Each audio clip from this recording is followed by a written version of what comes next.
वही जो पूरा करना, उसकी एक ताकत, एक शक्ति लेने अपने माँ बाबे वाले के चरणों में आया हूँ। और माँ से एक आशीर्वाद लेने आया हूँ। और जिस माँ ने मुझे जब मैं इलेक्शन लड़ने गया था, मैं माँ के चरणों में मत्था टेक के गया था, माँ से इजाज़त लेके गया था। और मेरी माँ ने आज मुझे जम्मू कश्मीर रियासत का, यूटी कह लें, रियासत कह लें, यहाँ का मुझे डिप्टी सीएम बनाया है। ये छोटा ओहदा नहीं है। और मेरे खासकर मेरे जैसा आदमी, जिसने एक गाँव से निकल के मैं इस मुकाम पर पहुँचा हूँ।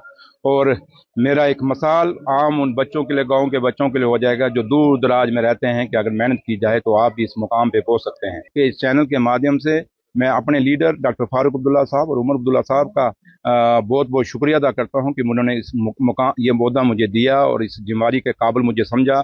और मैं home minister, honourable chief minister साहब का भी आभारी हूँ कि उन्होंने जिस प्रकार की मुझे जिम्मेदारियां दी हैं, उन्होंने एक ट्रस्ट मेरे पर व्यक्त किया है। मैं उस ट्रस्ट को हमेशा पूरा करने की कोशिश करूँगा। वही जो पूरा करना, उसकी एक ताकत, एक शक्ति लेने अपने माँ बाबे वाले के चरणों में आया हूँ। और माँ से एक आशीर्वाद लेने आया हूँ। और जिस माँ ने मुझे जब मैं इलेक्शन लड़ने गया था, मैं माँ के चरणों में मत्था टेक के गया था, माँ से इजाज़त लेके गया था। और मेरी माँ ने आज मुझे जम्मू कश्मीर रियासत का, यूटी कह लें, रियासत कह लें, यहाँ का मुझे डिप्टी सीएम बनाया है। ये छोटा ओहदा नहीं है। और मेरे खासकर मेरे जैसा आदमी, जिसने एक गाँव से निकल के मैं इस मुकाम पर पहुँचा हूँ।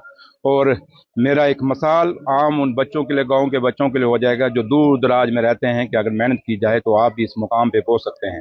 तो लिहाजा मैं माँ का भी शुक्रिया अदा करने आया था कि माँ, तूने मुझे ये ओहदा दिया। और माँ से ये आशीर्वाद लेने आया था कि माँ, मुझे आगे चलने की इतनी हिम्मत देना कि मैं जम्मू सूबे के लोगों के जो काम है उनको कर सकूँ, मैं खिता पीर पंचाल के लोगों का भी काम कर सकूँ, मैं चिनाब वैली का भी, और खास करके मेरी अपनी जो कॉन्स्टिट्यूंसी नौशहरा, जहाँ से मैं जीत के आया था, मैं एमएलए बना था, उन लोगों के भी काम कर सकूँ। और माँ से यही उम्मीद लेके आया था कि माँ, मुझे अब ये अगर पावर दी है, ये ओहदा दिया है, तो अब चलाने की हिम्मत भी देना। देखिए, कैबिनेट मीटिंग जो हुई थी वो रूटीन की मैटर था, क्योंकि हमेशा जब सरकार बनती है उसके बाद कैबिनेट मीटिंग होती है।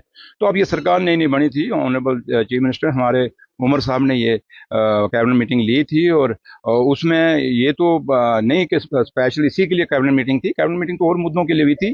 तो लिहाजा जहाँ तक ताल्लुक है कि ऑनरेबल होम मिनिस्टर साहब ने भी देश के, उन्होंने खुद कमिटमेंट की है कि जैसे ही जम्मू कश्मीर में हालात ठीक हो जाएंगे, और जम्मू कश्मीर में जब हालात आज ठीक हो गए, आपके सामने असेंबली इलेक्शन हुए हैं, वोटिंग परसेंटेज भी बढ़ी है, और आज सरकार भी लोगों ने नेशनल कॉन्फ्रेंस की बनाई है, तो इसका मतलब हालात ठीक है। तो लिहाजा उम्मीद करते हैं कि होम मिनिस्टर साहब ने आज जल्द अपना वादा पूरा करेंगे और जम्मू कश्मीर को फिर से वही रुतबा जो उसका था, जो स्टेट का, वो स्टेट बनाएंगे। लेकिन इसके साथ साथ मैं, आपने जब ये सवाल पूछे, तो मैं आज भी आपके इस चैनल के माध्यम से मैं अपने लीडर डॉक्टर फारूक अब्दुल्ला साहब और उमर अब्दुल्ला साहब का बहुत बहुत शुक्रिया अदा करता हूं कि उन्होंने इस मुकाम, ये मुद्दा मुझे दिया और इस जिम्मेदारी के काबिल मुझे समझा।